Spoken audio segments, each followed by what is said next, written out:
Just a closer walk with thee. Grant it, Jesus, if you please. Daily walking close to thee. Let it be, dear Lord, let it be. Her children arise and call her blessed, her husband also, and he praises her. Charm is deceptive, and beauty is fleeting, but a woman who fears the Lord is to be praised. As a young girl, my mother told her family that there are two types of men she did not want to marry: soldiers and farmers.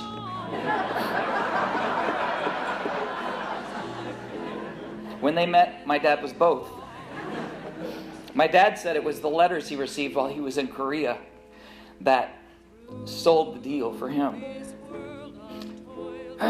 They are proof that the bonds of love transform all things. If I falter, Lord, who cares? Who with me my burden shares? None but thee, dear Lord, none but thee. During the last few days of her life on this earth, she made sure everyone around her knew she was ready to go to heaven. My mother was ready for the death and decay of this earth to overcome her, so that the glory and resurrection of God's kingdom could transform her. For these days so far, my tears will continue to be tears of joy. I'm happy for my mother that her pain ended and her eternal glory has begun. Sweet little Jesus boy, they made you be born in a manger. My mother gave me the ability to cry. The problem is, you don't know whether my crying are tears of joy or tears of sorrow. They are tears of joy today. I know she is in a great place. I think about Mother, and I think style, adventure, but most of all, faith. She fed us well, she dressed us well, but more importantly, we were guided, we were encouraged, we were prayed for, we were challenged to high standards, and we were loved deeply. It's not easy to keep up with my dad's sense of adventure, but she did. She went snow skiing for the first time at the age 47. She was water skiing into her 60s. And I think she was 65 when I convinced her that she should go with me rollerblading. When my dad got his pilot's license, she took flight lessons and soloed just in case she ever needed to land the plane. There was a limit to her adventure, though, because I remember one flight, I was 12 years old, and Dad had to declare an emergency to come down through the clouds. He was not instrument rated. And she removed her chiffon headscarf, ceremoniously put it into a blindfold, and strapped it around her head. I informed her the whole way down at 12, "Mom, you can see the wings." "Oh, wait, they're gone." Wait. The hospital days were some really precious times. Just before surgery, we recited the 23rd Psalm together. One of her last days, I suggested we sing, helping those lungs prevent pneumonia. And she immediately started, "O Lord my God, when I in awesome wonder."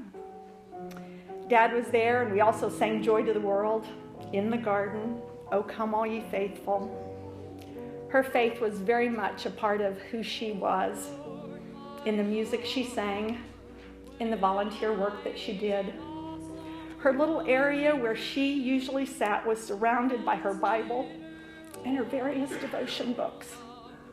I found a handwritten draft of a note that she was planning to send this Christmas, where she describes what happened throughout the past year and all the things that the grandkids were doing. And she ended with, My testimony for life is Proverbs 3, 5, and 6. Trust in the Lord with all your heart, and do not lean on your own understanding. In all your ways acknowledge him, and he will direct your paths. With love, Patti. This was the testimony of her life. May it be the testimony of ours. I learned many things about being a good mother-in-law from my mother-in-law, but most importantly, I learned to be a good Christian role model. Mother taught me that serving the Lord has no age limit. She served the Lord until her last week of life, and she also taught me that growing in Christ is a lifelong journey, and you continue to grow.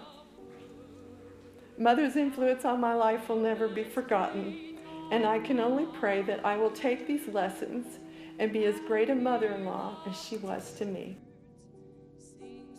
When I think of Grams, I think of how supportive she was of me and the rest of her grandchildren.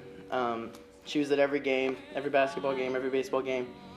If she couldn't be there, she was. I had to call and tell her how it went. My singing style is not classical. I mumble a little bit. She was very classical, so that was a little strange for her. And I would show her all my songs, and she'd say, "I loved that. That was great." And then I'd hear, I have no clue what you were saying. And but then she'd say, "But it's great. I really like the way it sounds, but what were you saying?" Before I went back to college, after my Thanksgiving break, I went to visit them and say goodbye, and Grams hugged me and said, "Vin, I pray for you every day. I love you."